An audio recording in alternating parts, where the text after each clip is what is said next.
15-16 বছর ধরে আপনার জ্ঞান চর্চা, বিজ্ঞান চর্চা এর কোনো অবকাশ ছিল না বলেই আজকে মাস্তান তৈরি হচ্ছে, আজকে গুন্ডা তৈরি হচ্ছে। আমাদের সামনে কত ফানুস দেখানো হয়েছে, মেট্রো রেল, উড়াল সেতু, ফ্লাইওভার, কত গাল ভরা গল্প আমাদেরকে বলা হয়েছে। কিন্তু একটা জাতির যে মেরুদণ্ড, তার যে উপযুক্ত শিক্ষা, সেই শিক্ষা কার্যক্রমকে ধ্বংস করে দেওয়া হয়েছে। এটাই ফ্যাসিস্টরা যুগে যুগে করেছে। আপনি বিভিন্ন দেশে যেখানে একদলীয় দুঃশাসন আছে, এক ব্যক্তির শাসন আছে, সেখানে এটাই দেখা যায়।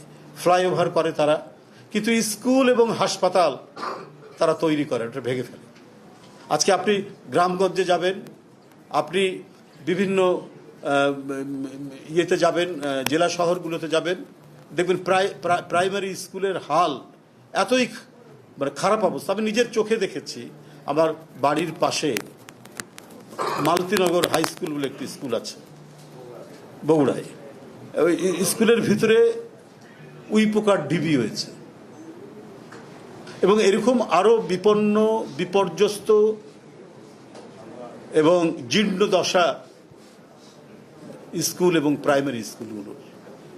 সুতরাং যে দেশে স্কুলের অবকাঠামো এত নিম্নমানের হয়, সে দেশে ছেলেরা, শিক্ষার্থীরা তারা তাদের মেধা চর্চার সুযোগ পাবে কেমন করে?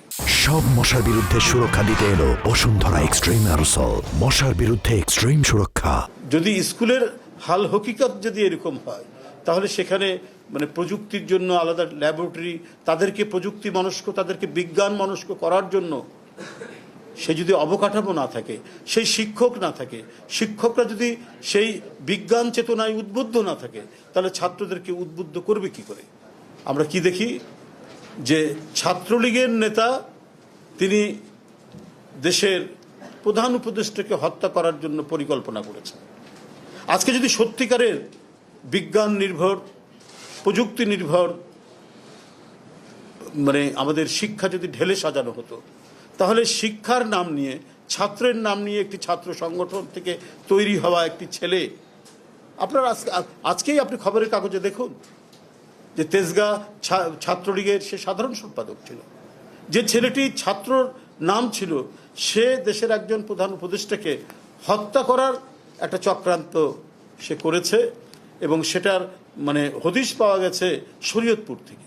কারণটাই একটাই, যে 15-16 বছর ধরে আপনার জ্ঞান চর্চা, বিজ্ঞান চর্চা এর কোনো অবকাশ ছিল না বলেই আজকে মাস্তান তৈরি হচ্ছে, আজকে গুন্ডা তৈরি হচ্ছে।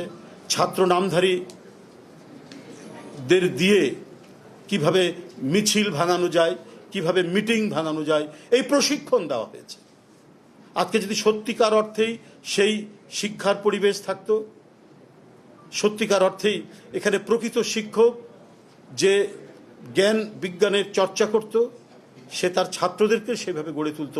এবং এই যে আজকে এখানে আমি এই ইউনিভার্সিটির ছেলেদের যে মননশীলতা এবং তাদের যে উদ্যম, তাদের যে এগিয়ে যাওয়া, তাদের যে আকাঙ্ক্ষা আমি আজকে দেখতে পেলাম, সেটা আরও বাড়ত, সারা দেশ থেকে ছড়িয়ে যেত।